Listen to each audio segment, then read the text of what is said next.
his concern over the new guidelines.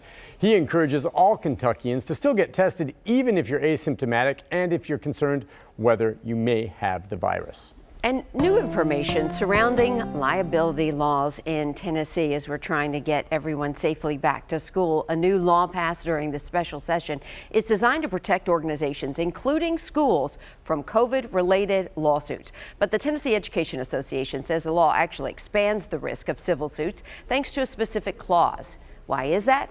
Well, the TEA believes that some districts which are designating their teachers as essential workers to avoid isolation protocols could meet the gross negligence or willful misconduct definition and then be open to a lawsuit down the road.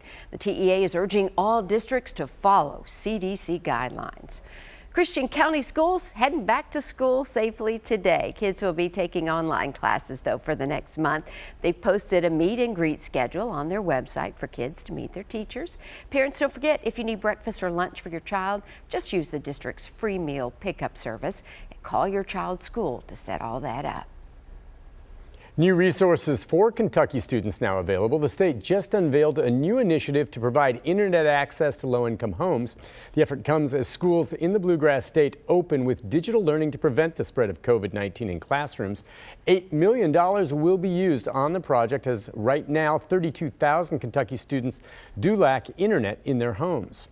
Facilities helping Metro schools are pushing for some new resources after announcing they'll have kids learn virtually through the start of October. The YMCA has helped essential workers find a place to send their kids since the start of March. With the continuation of virtual learning, YMCA needs more space. Right now it has 8 locations. It's looking to expand to 12 after Labor Day. To be able to do that and to do it at no cost has been a huge win for the families. And so we've been grateful with our partnership with the Department of Human Services to be able to provide this at no charge to the families. The YMCA says it can take up to 60 kids at a time at each location. From scheduling changes to pandemic precautions, this safely back to school season is hectic to say the least. For access to all of our resources, go to newschannel5.com/school. We're coming up on 4/11, and here is a live look out in Lake Charles. This is from one of our Skycam networks. You can tell, the camera is just wobbling quite a bit. We've got high winds in place, dangerous conditions. In fact, we've been putting out life-threatening situations with this particular storm. It did make landfall as a Category 4. Right now we're sitting as a Category 3, which is still a major hurricane. The eye is on land as we speak, with winds sustained 120 miles per hour coming and moving north at 15. Now we are going to see a shift. It's going to continue to move northward for a bit before moving its way eastward. And when you look at this track, I will tell you, it does look as if it's missing Tennessee and going more into Kentucky.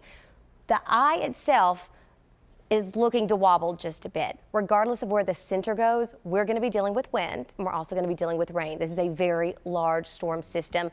When it comes to Friday, so this is not today, tomorrow we do have a threat for some strong to severe storms to develop and potentially an isolated tornado as we go throughout Friday evening into early Saturday. Right now, here's a look outside, 75 degrees. We are picking up on some cloud cover moving in, but we're currently on the dry side with temperatures in the 70s. If you're going to head out to walk or run, it's going to be pretty cloudy today. But one thing's for sure, it's not going to feel that way. 91 degrees for the afternoon, feeling like the mid to upper 90s. Amy, Nick? Well, you heard a theme of military and law enforcement at the Republican National Convention last night. The remarks from the Vice President and Tennessee's U.S. Senator Marsha Blackburn. It's next.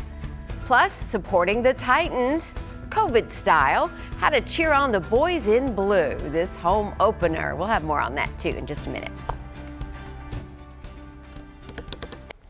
Today we are heading into the final day of the Republican National Convention. Last night, Vice President Mike Pence delivered his speech from Fort McHenry, accepting his nomination as a VP Republican candidate. The theme for night 3 focused on the military and law enforcement. Pence also slammed athletes and those in Wisconsin who are protesting after the shooting of a black man there. Tennessee Senator Marsha Blackburn also spoke, saying Democrats are working to defund the military and police departments. As hard as Democrats try, they can't cancel our heroes. They can't contest their bravery, and they can't dismiss the powerful sense of service that lives deep in their souls. President Trump is expected to make more appearances ahead of his own speech tonight. Up to 1,500 people are expected to attend that address, which will come to you from the White House. And did you know Belmont University is hosting the third and final presidential debate? I know that news has been out there for a little while, but they have been busy, especially recently, getting ready for it. The theme is the ideas of America.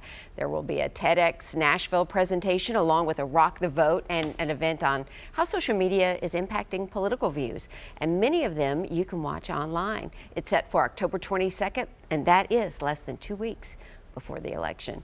And for a link to register to vote or request a by mail ballot, just head over to newschannel5.com/more.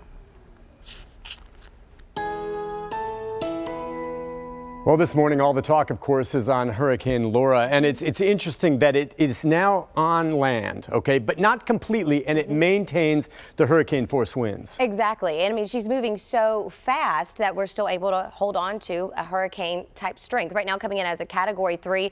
And even if the whole storm is over land and it still has those high wind speeds, it's still going to be categorized as a hurricane until the winds go down and decrease. And that doesn't mean the rain's going away, and there will still be heavy gusts. I mean, really continuing to deal with a lot of gusty conditions and a ton in the way of rainfall. This isn't just impacting areas right along the coastline. This is going to be an inland power outage as well as inland flood issues as we go throughout the next several hours. Let's take a look where we are looking at Laura. Currently sitting at that Category 3, but as Nick mentioned, making that landfall Category 4. Winds right now 120 miles per hour, moving north at 15. And here's a closer look. You can actually see right where she eased her way up into Cape Charles. We've been talking about this for a while. This is an unsurvivable storm surge. We're talking storm surge amounts 15 to 20 feet. That's as tall as a giraffe is. I was reading reports this morning saying that a lot of the structures completely devastated, and it's not just areas from the storm surge warning. You deal a lot with rain, wind, and even some spin up tornadoes, which we're keeping a very close eye on along the coast right now. But let's talk about the wind impact for us right here at home. As we go throughout the next several hours, she is going to continue to head on land, losing the fuel of that warm Gulf water. So we will decrease in strength, because remember, that warm water is what keeps a hurricane sustained. Once we get on land, you do end up missing that. And of course, that does aid in the decrease in the way of strength. As we go to Friday, right around 9:45 in the morning, of course, this exact track isn't the gospel, but a good indication. You're looking to be over in Arkansas. Then she's going to take this easterly movement. And if you look at the track itself, it does look as if we're missing out. But if you take a look at the winds, we're still talking about winds gusting around 36 miles per hour. But if she were to shift just a hair southward, higher wind gusts will be anticipated, potentially around 50. And it's not just the wind we're going to be looking at and concerned with. Tomorrow, we're also going to be looking at the potential for a lot of rain moving its way in. Of course, it's going to lose the bulk of that Gulf moisture, but it's a large storm. It's going to bring a lot in the way of rain. Some areas, especially right around the core, looking to see around 4 inches. Just south, we're looking to see 1 to 2, but things can definitely change pending that exact track. So here's what you need to know. First off, don't fret. We've got you covered, but you got to stay informed. Our main concerns are going to be wind, damaging winds at that, and that's going to continue to stay with us even if it's not raining. And of course, we've got quite a bit in the way of flood potential. When it comes to the severe risk, the SPC has issued a 2 out of 5. Then on Saturday, a 1 out of 5 moving its way in. So make sure you're staying tuned to the forecast. You've got multiple ways to get information, and just know where exactly you're going to go. Today, we've got some clouds moving in. Not going to see a ton in the way of rain. We'll see an isolated shower or 2. Main time frame is going to be tomorrow morning. You're going to notice some winds beginning to pick up just a little bit, making it slightly breezy. Then tomorrow evening, overnight, that's when we're going to see that chance for potential stronger storms to develop. If she were to go a little more to our north, we will be a little bit more in the clear. As we head throughout next week, we're going to stay a little lower thanks to a cold front with highs in the 80s. Right now, let's take a look at what's going on in the field. The Titans have 6'3", 250-pound Derrick Henry as their lead running back, and that's a good thing. But at this year's draft, the team wanted a smaller change of pace back, which is why they selected Appalachian State's Darrington Evans. The Titans coaching staff hopes Henry and Evans will form a dynamic duo in the Tennessee backfield. They had 2 different running styles, and that was the idea.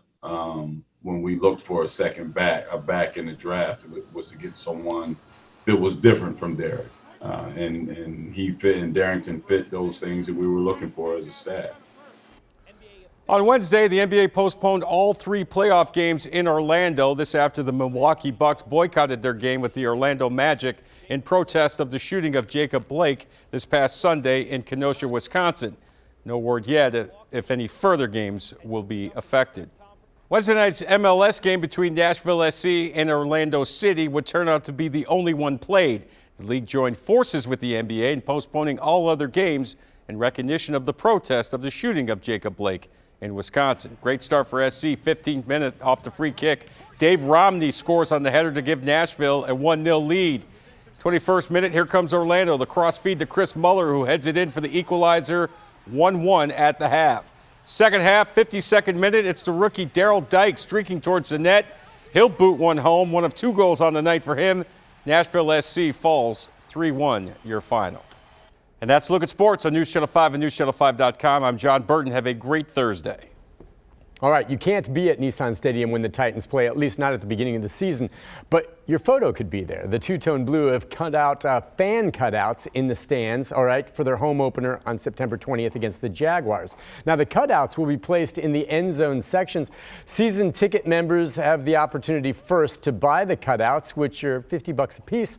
All the money raised from this will be going to the Titans Foundation. Pretty cool. And bringing country music artists back to Music City. New details surrounding the ACM's historic move to Nashville. We'll tell you about it when we come back after the break. Welcome back, everybody. The Academy of Country Music Awards are making history while helping out Music City's economy. For the very first time, Amy, the show will take place in Nashville, not Las Vegas. It will broadcast from 3 iconic country music venues, the Grand Ole Opry House, Ryman Auditorium, and the Bluebird Cafe. Kelsey Ballerini, Miranda Lambert, and Thomas Rhett are a few of the performers. The awards show usually airs in May, but was postponed because of the pandemic. This year it airs right here on News Channel 5, and that will be on September 16th. Some exciting news right there. Get a concert right in your own backyard if you want to on your cell phone. You can stream it live or in your living room. Let's take a overlook at Music City. Right now, here's the Batman building. Current temperature 75 degrees. Winds are currently light. You'll notice clouds. They're moving on in this morning, and we're not going to have the brightest day, so bring your own sunshine, wear something bright. Temperatures are starting out in those 60s and 70s. Now tomorrow afternoon, overnight into around early Saturday, we will have a potential for some strong to severe storms to take place. That's going to be what is eventually left of Laura. Main concern, wind, as well as the potential for some flooding. That's why we do have a Storm 5 alert in place. Looks a little daunting, but it's really going to be mostly for the overnight hours. High today, 91. Despite the cloud cover, it's still going to feel like the mid-90s. Tomorrow, notice winds really beginning to ramp up ahead of what will be left of our hurricane. Guys? Thank you so much. We're still talking about Laura continuing to rock the Gulf Coast. This is a live picture from New Orleans as the now Category 3 hurricane made landfall overnight. We are continuing to track its impact, and look at those scary skies. You're watching News Channel 5 this morning.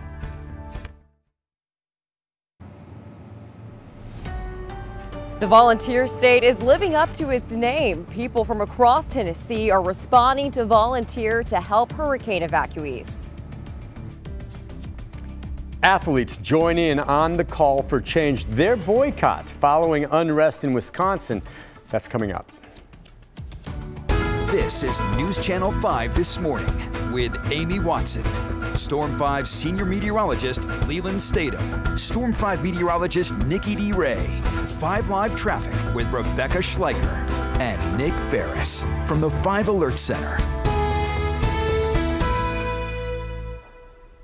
Good morning, everybody. Happening now. Hurricane Laura is pushing inland and bringing strong rain, winds, and flooding. Just look at the strong gusts right here of the winds that are hitting Orange, Texas. And again, this is happening as we speak. Now, the storm actually made landfall. I know some of you watching this closely in Louisiana. It happened just a couple hours ago. Yeah, that was a Category 4, became a Category 3 now just within the past hour. News Channel 5's Matthew Torres is covering what's happening right now in Abbeville. Let's have that report now.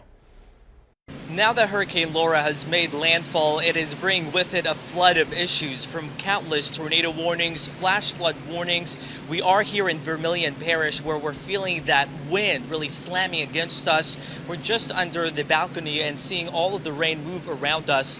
Now, there's also been countless power outages. I'm being told here in this particular parish that 3 transformers have blown out, but the conditions are just too bad to fix them. And currently, just on the other side, you can see where all of the power has gone out. That is what is expected the most here. But as we are still experiencing the effects of the storm, the surge is still the problem later this morning. And so that is really the #1 concern from emergency personnel and other authorities here. They have asked people to really hunker down, stay indoors. So far, it seems like people have heeded that warning. The only people that we have seen out here are law enforcement, just checking up on things. But so far, the emergency personnel and other rescue crews, they are on standby and ready to go.